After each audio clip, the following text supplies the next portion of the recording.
Welcome to Ogles channel, thanks for watching today. Let's continue our journey to finish every single Game Boy and Game Boy Color game, and today we're going to focus on a game called Pokémon the Trading Card Game. Now I never had like this game growing up, and all I can say is like, holy cow, I missed out on an instant classic. Now, I can't say I didn't play it at all, because I did play it here and there a little bit, but I never like actually finished the journey or like really got very far into it at all. But now like actually going through the entire game, understanding like how the trading card game plays out and everything, man, this game is phenomenal. And a lot of that really does hinge on the fact that the trading card game itself is a really good and really well designed card game. It's just simply, I never really played that a whole lot as a kid either, so combined with not playing the card game and not playing this Game Boy game a whole lot, I was just in for a really enjoyable, really exciting experience, and I can't wait to talk about it. Now this game also got moved up in the queue a little bit because my friend Jordan, he reached out to me, he's been following the series a little bit, asked me to cover the Pokemon Trading Card Game, so naturally we moved the review to the top here, and we're covering it today. If there's a game that you would like to see covered sooner than later, let me know the name of that game in the comments down below, and just like this one, we'll move it to the top. But let's get started on Pokemon the Trading Card Game.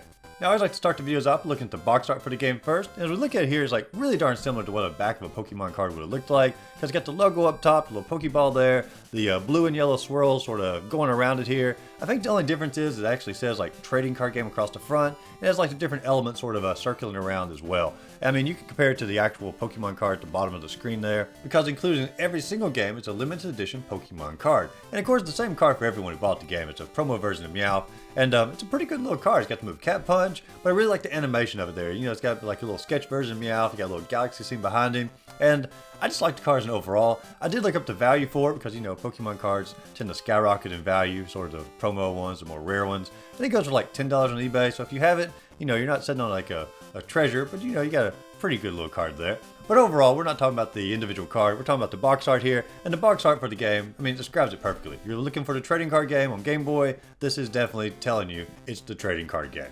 Now when you start the game up here, you got a pretty good little intro, you got all the little elements, you know, swirling around the screen here, making the title screen a little more decorative as you go. Some great title music in the background, and truth be told, like all the music in this game is pretty top notch. But you know, Game Freak always did such a great job with all their original Pokemon game music.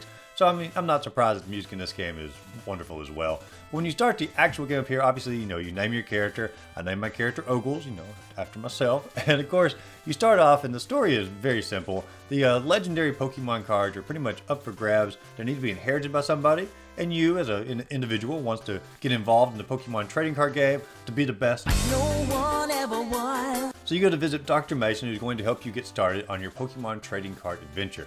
Now when you get there, you're going to notice immediately that Dr. Mason is basically the Professor Oak for the game. I mean, he's going to give you your starting deck here in a little bit, just like Professor Oak gives you your starting Pokemon. And there's a lot of similarities between this and a normal Pokemon game as far as like your adventure is going to go, but we'll get to all that in just a second. But Dr. Mason here, he gives you your starting deck, and he basically forces his assistant Sam to battle against you. I mean, it's not even like a choice. Sam is basically just told, you're going to battle against Ogles here, and you got no choice about it. But anyway, so you go over to Sam, and you start talking to him about the battle, and it just pulls up a full list of tutorials to go through. And I'm telling you, if you like knew nothing about Pokemon the trading card game, or like you didn't like tutorials, then my gosh, this game is like overloading you on things to read about. But luckily, if you didn't want to read it, you actually have to go through a sample battle here, and the sample battle pretty much teaches you everything you need to know about the game. And a quick little voiceover edit here, we're going to fast forward through the tutorial of the game, because I think most people by now know how to play the trading card game, and so 2 or 3 minutes of me explaining it would probably be better suited to just simply continue on through the game. So let's get started.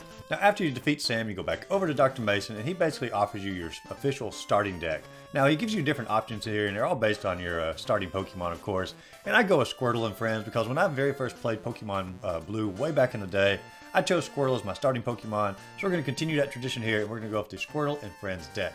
It's not a great deck in and of itself, but it's easily modified to become a really powerful and winning deck throughout the entire game. But in addition to giving you your deck, he also explains how to get the legendary cards, which is the goal of this game. And you have to defeat 8 of the club leaders, which is like your gym masters. And then you have to defeat the Elite Four. And then after doing all of that, then you have access to the legendary cards, and they are all yours for the taking. Now after you finish talking to Dr. Mason here, you can of course journey around the little lab. You can talk to different people, and they're going to talk to you about like your little deck building machine. I never actually use that because I want the power to make my own decks. There's also like a little machine over here, allows you to go through like different little battle systems. You can still do practice battles against Sam, get more booster packs. You can also do a little practice battle against one of his assistants, get more energy. I mean, there's a lot of little stuff to do inside the lab here, but for the most part, you're going to want to exit out of the lab. You go over to the main map here, and the main map basically just has the 8 different club masters on here. You can sort of go to them whichever order you want to. go through the preliminary battles in order to challenge the club leader themselves, earn that medal, and then journey on to another club. There's a few other things on the map like Ishihara's house, the Pokemon dome in the middle. And so there's a few other things to explore, but for the most part, it's pretty straightforward. You just simply journey to all the clubs, earn the medals, and then head to the Pokemon dome to defeat the Elite Four. Now, since I picked Squirrel and Friends as my main deck, I decided to go to the Fire Club first because, it makes sense. I have water, go against fire, play against their weakness there. And as soon as I get there, I meet a new character in the game who's going to be Ronald. Now, Ronald's going to be like your Gary of the game or your rival in the game. And I love this era of Pokemon because like rivals were true rivals. Just look how many ha's he has here when he's laughing at you. This is a true rival in the game. He doesn't ever say like smell you later, but the snarkiness is definitely there. And this is what I like to see in a rival in a Pokemon game. Now, you don't fight him on your first encounter, but we will battle against him multiple times as we progress. Now, also in this area, I like to point out that the sprites are very similar, if not completely reused, from Pokemon Red and Blue or Gold and Silver. Just look at this little character over here. This is 100% Ash from Pokemon Red and Blue. And so I naturally have to go over and talk to him. His name is John in this game though. And battle against John. And he has a fire deck. And like I said earlier, I feel like I should be pretty well equipped having a water deck. But even though I was able to get like some of my Pokemon evolved, like I got Squirtle up to Wartortle, I even got Hitmonchan out at one point. That was a pretty good Pokemon I felt. But ultimately, even though I got like what I felt were pretty good cards, I got them out there, I still lost the battle pretty badly. And the battle itself takes like 10 or 15 minutes. And when I lost this battle, and I realized like every battle that you lose, you're gonna have to redo, and each battle takes at least 10 to 15 minutes probably, I realized like this game is gonna take me a heck of a long time to actually finish. And I think my total playtime when I finished was like 16 hours if I'm not mistaken. So it's a pretty lengthy game as you go. But I know the game is somewhat based on luck as well as like which card you draw. So I decided to go against John again. And I got Geodude out there this time. And I don't know how that really plays in my water deck, but that's the deck that they gave me to start the game off with. But I get Geodude out there and his move is based completely upon the flip of a coin. And my gosh, it's like I got tails every single time. So I was like doing no attack, no damage at all. And once again, John like completely decimated me and my entire team. And I lost the battle again. And so at that point I was like, you know what? Let's just sort of shelve John for a second and let's move on to another trainer. So then I go to Adam in the fire gym, and of course he pulls out a Charizard like almost immediately. Once again, decimates me because I have like no third evolution cards in my entire deck. So then I go to a different trainer inside the fire gym, Jonathan. I lost the battle yet again. So I lost every single battle I've played so far in the game. And I was like, you know what, maybe the fire gym is just not meant for me at the moment. So I was like, what is the order in the original Pokemon game? The rock gym is always first. So I was like, let's go over to the rock gym. So naturally I head over to the rock gym. And now at the rock gym, I go against the first trainer over there. His name is Andrew. And once again, I lose the battle. It wasn't as bad this time though. It was a closer loss. And so I was like, you know what? Let's go against Andrew one more time. And this time around, I actually got some evolution cards out. I got Seeking out there. And I was finally able to win my first battle in the entire game. And when you win a battle, you get booster packs. And these booster packs, you open them up, and they're cards that you can add into your deck and swap cards out. So I opened up these booster packs, and I was like, these are some actually pretty good cards for my deck. Like I got a Professor Oak here, I got another Dugong here, I got another Abra, and I got a Kadabra. And I was like, holy cow, like my deck is looking better and better. And so I start modifying my deck little by little, and I start taking out all the little fighting Pokemon, all the rock Pokemon that they initially had in my deck, and I started sort of solidifying what I'm going to call my water psychic deck. And so all my Pokemon are going to be focused on like water Pokemon and psychic Pokemon, mainly such as like Seal and Dugong, Squirtle, Wartortle, Blastoise as far as like my water are going to go. And my psychic, I'm going to focus mainly on Abra, Kadabra, Alakazam if I could ever get him, as well as like Mew and Mewtwo when those finally come into the deck as well. And so that's the direction I'm going to start heading my deck in. And eventually I win enough battles inside the rock gym that I can battle against the club leader, who's going to be Gene. And anytime you battle against a club leader, it's always going to be a 6-prize battle. All the people who are not club leaders are always like 4 or 3. But the club leaders are always going to be a 6-prize battle. So these battles are significantly longer, usually like 20-ish minutes, sometimes a little bit longer, just depending on what cards you draw. Now, ultimately, when I was battling against Gene here, my main Pokemon that like really just sort of won the battle for me is going to be Kadabra. And Kadabra, I mean, like, holy cow, like he is a really powerful Pokemon. He has that Super Side attack, which is like 50 damage just straight out the gate. And most non-evolved Pokemon have like 60 HP or less. And so Kadabra like one-shots the vast majority of my opponent's Pokemon. And so we finally win against the Rock Gym here. We get the Rock Medal, we get some booster packs to go along with it. And the booster packs, I was really excited about at first because I was like, you know, as a gym leader, I'm probably going to get some awesome cards out of this booster pack. And not so much. I got an Articuno, which, you know, I was pretty excited about because I was like, you know, it's the water or the ice bird inside the game. And I put him inside my deck. but I was always sort of disappointed like with the attacks they had. Blizzard was really good if it actually worked, because it dealt damage to the entire bench, but if it didn't work, it dealt damage to my entire bench. So Articuno was a little bit too much of a wild card for me to want to have inside the deck. But regardless, I took the few cards I had, continued to strengthen my water psychic deck, and decided it's time to go back and attack the fire gym one more time. So I get back to the fire gym, I go up against John one more time. I was able to get 2 of my Dugongs out, I got a Kadabra out. I mean, between these 3 Pokemon, like my team is just like dominating as far as like powerful attacks, large HP counters down there. I mean, these Pokemon take a lot to kill, and they also deal a lot of damage out at the same time. So mainly between my Dugongs and my Kadabra, and every now and then I'll get a Squirtle evolved into a Wartortle out there as well. I just completely destroy the fire gym. I work all the way up to the gym leader. When I get to the gym leader, he actually instructs me that I don't have enough Pokemon cards in my deck to battle against him. I didn't even know that was a thing. I probably wouldn't have focused on the fire gym so early on if I had known that, I couldn't even battle against him. But regardless, by going through the entire Fire Club here, I got some really awesome cards from my deck. I got another Blastoise from my deck, more Wartortles, and so my deck is getting slowly but surely more Water and Psychic with every single booster pack I get. But since I can't do the Fire Gym, I sort of go back to my original Pokemon knowledge, and I was like, Rock Gym was first. What was the second one in the Red and Blue game? That was the Water Gym. So now if I go to the Water Club here, and the Water Club was actually really, really simple. Most of the battles didn't even have a 4 prize card battles. They were just like 3 prize card battles, which made the battles go like really fast. Anyway, so we zoom through the Water Gym here. Actually get my Blastoise out, my 2 Wartortles. I mean, even though I'm going against a Water Gym, I'm just simply getting higher evolution here.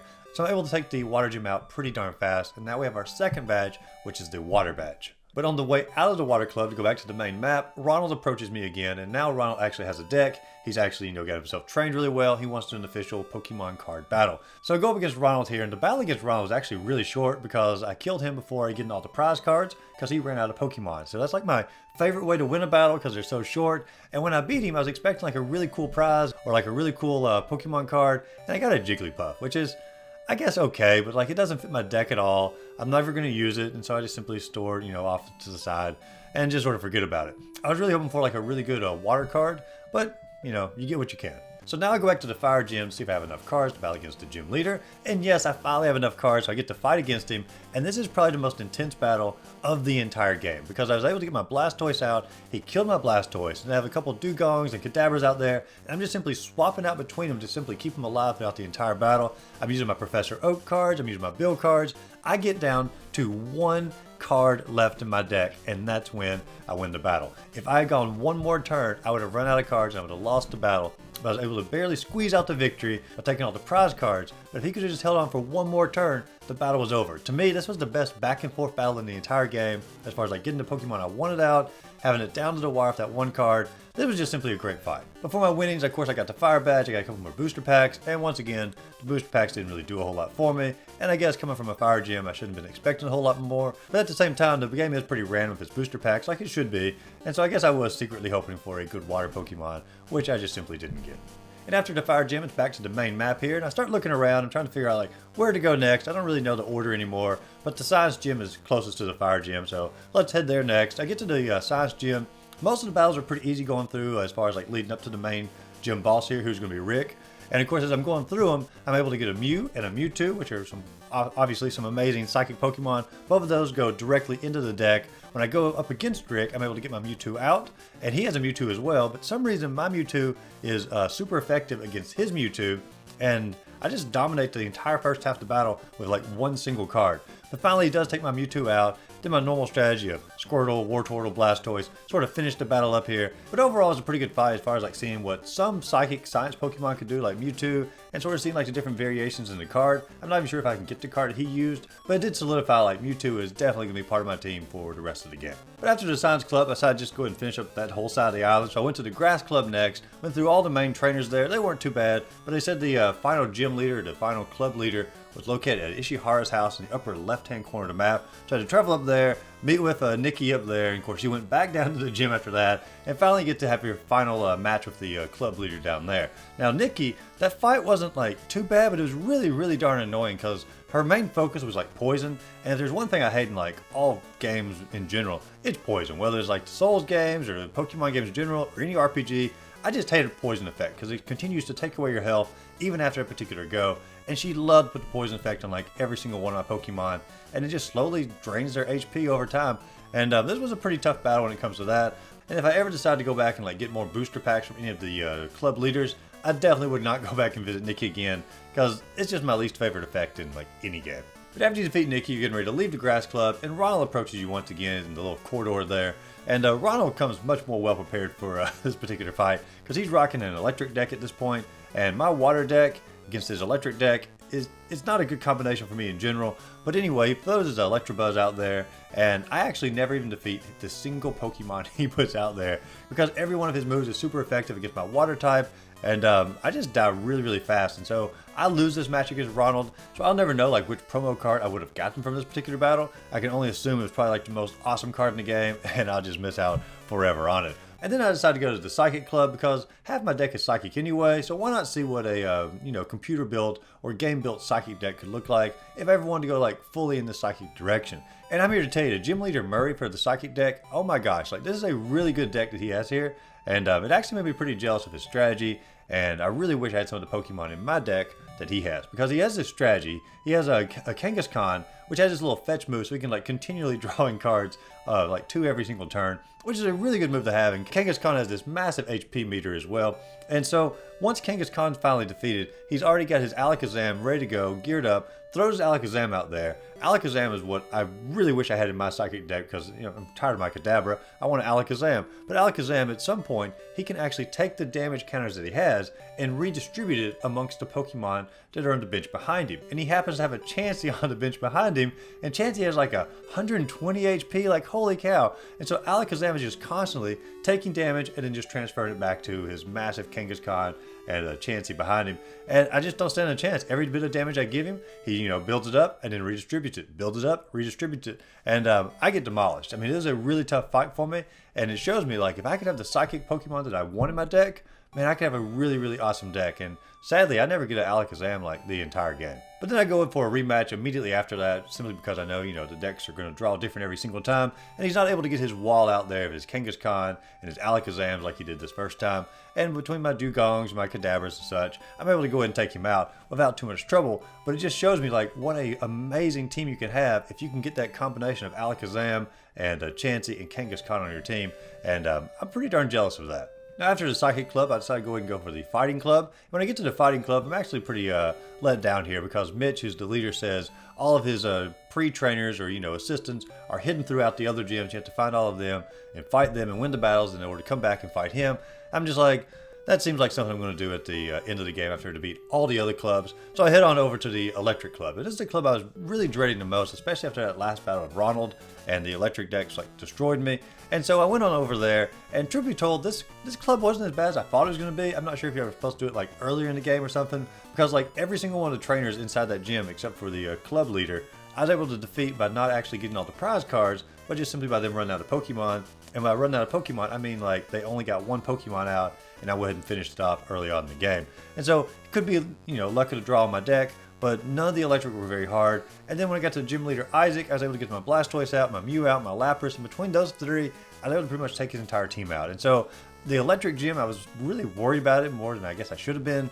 But I think it could have gone really negative against me if they had just simply drawn better cards. I mean, this part of the game is sort of luck. And I mean, you can stack it to have a great deck, but ultimately it does depend on what you draw. And I felt like in this particular gym or this particular club, those leaders and those assistants, they just drew really poorly. And then it's time to finally conquer the last club, which is the Fighting Club. And I got to find all those little trainers scattered about across the landscape here. One of the trainers was in the Rock Club, one was in the Fire Club, and one was in the Grass Club. So you go to them, you find them, you talk to them, and you have to talk to everybody because they don't look like a fighter stereotype in a lot of ways. And so of course you fight them off, defeat them. They're not too bad, especially if I'm rocking my Psychic side of the deck, which does really well against them. And then of course I go up against Mitch, and I really just go with the Psychic pretty much full force on this. Get my Kadabra out there. He's doing like double damage on all of his fighting type, and this gym was really a piece of cake. I'm not sure if it was also meant to be fought earlier in the game or not, but this one went really fast and really easy. especially going against my Psychic side of the deck. And then it's off to the Grandmaster, so you go to the center of the little map here, go to the Pokemon Dome, and of course once you get in there, you have to go through a small little cutscene, and then you get to battle against the 4 Grandmasters, or the Elite Four, in order to get these legendary cards that every Pokemon trainer, or every Pokemon card game trainer rather, would love to have inside of their deck. And so the first Grandmaster you're going to go up against, or the first of the Elite Four inside this game, is going to be Courtney, and she is going to be rocking a fire deck. And she has one really cool card, which is a Moltres card, and every one of these gym leaders is going to have one of the legendary birds, and it's going to be like a special one specifically for this game. And so she rocks this Moltres card, which allows her to basically find fire element inside of her deck, and you basically withdraw that and put them in her hand. And it's got its own little animation to go along with that, and it's pretty cool, especially since knowing it's like a Game Boy exclusive from that. But of course, in this particular battle, I'm able to get my Blastoise out, and I am just able to pack, and I mean pack, the water cards or the water elements on top of Blastoise, and I am doing so much damage here. I mean, just look at how many water counters I have on there. It's to the point where it's just doing plus, because it's actually maxed out the number as far as like what it can display on the screen here. And so my Blastoise is like completely unstoppable, and it's also going against the weakness of the fire deck. And so, I mean, they don't really stand a chance. The only thing that like threw me off a little bit is Moltres is not like actually weak to fire. I guess because Moltres' type is flying instead of fire, which I found a little bit odd that the Hydro Pump wouldn't just sort of, you know, demolish Moltres. But regardless, Courtney really wasn't too bad of a battle, especially with Blastoise being just so packed full of power with that Hydro Pump. And then of course comes along our next Grandmaster, which is going to be Steve. Steve's rocking a Lightning deck, and I was actually once again pretty worried about this, just simply because of the leftover negative memory of Ronald and his Lightning deck early on in the game. And this deck wasn't as bad as I thought it was going to be once again. I got my Psychic cards out for the most part until Blastoise was ready to come in with a pretty massive damage counter and get him in there and just simply wipe out the rest of the team with that. Steve, I was far more worried about it than I should have been, but it wasn't too bad. And then you're going to be fighting an Ice deck here against Jack, and of course Jack has this awesome little old man persona here, because I just love his little picture that he shows on the screen. I mean, it's what little old man we would all love to grow up and be one day. But honestly, like fighting against Jack and his Ice deck was almost like fighting against my own deck, because he really rocked the Seal, Dugong, Articuno, Lapras. I mean, it was literally like fighting my own deck here. But luckily, I feel like I got the better draw of the cards as I was going through it, and we're able to defeat Jack pretty much no problem once again. But this was one of the more interesting battles, because it's like I got to see what the computer would do if they had my deck, because this, like I said, was really darn close. And then the final Grandmaster is going to be going up against Rod, and he's going to be rocking a Dragon deck, and I feel like he had a massive evolution problem on his hands in this particular match, because he kept throwing out Magikarps, and he never got him to evolve into a Gyarados. I mean, he threw out like, I think 4 Magikarps, and I'm just going through them one at a time, because their best move only does like 10 damage, I think, and so it really wasn't affecting me hardly at all, especially like since I'm also a water type throughout most of my deck here. And so like all of his Magikarp, I'm just simply destroying one at a time. He did get a Dratini out at one point, but he never got it evolved either, and so I feel like he had like a massive evolution problem on his hands, and if he could have simply got any of these evolved, like I feel like he could have had a really awesome deck. But he just never really could. But this also brings up another point. Like, I never got a single Magikarp card like this entire game in any of the booster packs all game long. I got like 4 or 5 or 6 Gyarados, but I never got a single Magikarp. And so I never actually got to rock what I think would have been a pretty cool addition to my deck, because I'm rocking mostly water, Magikarp, you know, Gyarados, quick little evolution. I felt like I could have done really well. But sadly, I never got to experience anything that Rod, you know, got to throw out here. And just sort of dawned on me, like, I wonder if they named him Rod, because it's like mostly a fishing deck. And it's, you know, like a fishing rod. I don't know, is that some sort of lame pun on the Pokemon creators? I don't know, could have been. But after you defeat the 4 Grandmasters, there's a small little twist in the storyline here, because before you can inherit the legendary cards, they break the news to you that someone else has already inherited the legendary cards. In order to get them, you're going to have to then defeat this particular trainer. And wouldn't you know it, if it wasn't Ronald. Ronald is back again, and Ronald has actually the same problem in this battle that Rod had, and Ronald never was able to get like his evolutions out. And so just simply by throwing Dugong out, I was able to like defeat every one of his Pokemon with my one single Pokemon. And so, I mean, it was a really easy battle, and it's just sort of disappointing. Like, I've lost that middle battle against Ronald. Otherwise, I would have had a flawless record against Ronald. And I don't know, I was a little disappointed on that, but I guess next time I play through the game, pick a different deck. maybe I can have a better chance against that middle electric deck of Ronald's. But regardless, after I defeat Ronald, I get to walk into a little Hall of Fame here. I get all the legendary Pokemon cards that are exclusive for the Game Boy, which are going to be the 3 legendary birds, which is what the Grandmasters had, as well as a Dragonite, which is what the 4th Grandmaster would have had, but he just simply never got out inside of his deck. And once you inherit those are all, like I said, Game Boy exclusive, so you will never be able to see these cards in the actual Pokemon game, but they are some pretty cool additions to your own personal deck if you want to do some of the post-game work to sort of battle through some of the challenges. But as far as like the main game goes here, this is the close of the main storyline. Once you defeat the Grandmasters and Ronald, you've beaten the official game. The credits begin to roll. It has a good little credit scene here. Gives you sort of like a greatest hits of all the locations throughout the game. And, credits on the top and on the bottom. Some good little outro music as well. But overall, I'd probably say Pokemon Trading Card Game is one of the best Game Boy games I've come across on this challenge so far. And it's not just simply because like the trading card game in itself is a really fun game, because it really is. It's just simply because they executed it so well inside the game. As far as like the mechanics were just really well done. You never had any confusion on like where to go, what to do, which cards to play. You could investigate every single one of the cards, read about them, figure out what the moves are, what the weaknesses are, what their special Pokemon powers were. I mean, it was just executed so well, so smoothly.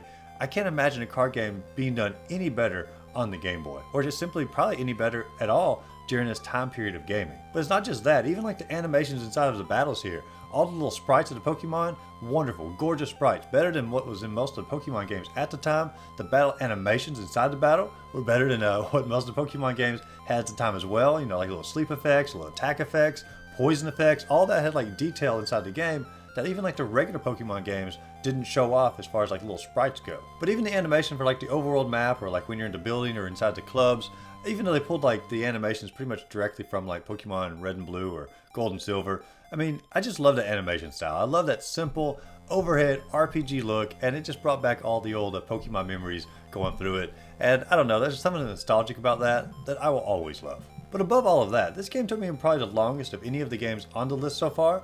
But at the same time, this one felt like it was one of the shortest games on the list because it was just simply so much fun the entire time I was going through it. Now, I know there is a Pokemon Trading Card Game 2 that came out in Japan only. There's an English translation of it, and I might end up adding it onto the list and making it 952 games to go through, just simply because I really did enjoy this particular game. But what are your thoughts? Do you enjoy the Pokemon Trading Card Game? Do you enjoy the real game? Did you enjoy the Game Boy game? Did you feel it was pretty faithful to the original card game? Let me know in the comments down below. If there's a game that you would like to see covered sooner than later, let me know that in the comments down below as well. And as always, if you enjoyed the video, be sure to like and subscribe to the channel, and just go out there, find a great game to play. Just simply have a great rest of the day.